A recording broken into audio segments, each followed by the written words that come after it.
Milani Heights blowing off a roof.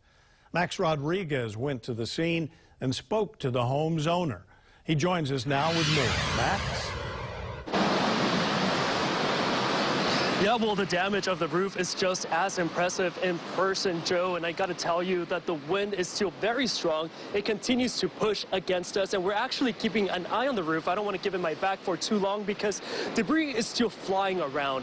There are still loose pieces of the roof and wood that still continues to fly around as the wind continues to pick up. And as you can see, it's only a couple of orange ropes that are sustaining the roof right now on top. As you can see, that's what the Honolulu Fire Department went ahead and placed earlier today to prevent that roof from flying around and damaging other homes. But I want to go ahead and show you some video from this afternoon. This happened around 12 to 1 p.m. and take a look at this. You can see that the corner of the roof begins to lift off before the whole roof just peels away. And fortunately, no one was inside the home as it's being remodeled, so no one is living there yet. But ironically, the owner of this property tells me that they had just finished installing new shingles before this roof flew away.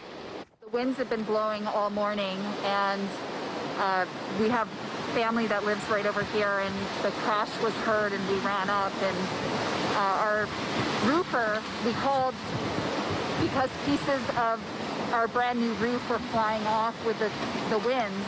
I mean, this area is notorious for being windy. It's right on the cliff there, Kololo Valley.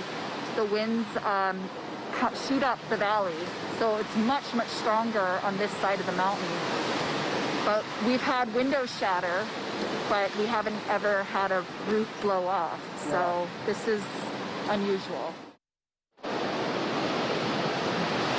Yeah, the owner tells me that they were advised by HFD to go ahead and wait for these winds to calm down before they break down the roof and start to remove it, as right now it could be very dangerous and debris could continue to fly away. In the meantime, reporting live, Max Rodriguez, KHON2 News, working for Hawaii.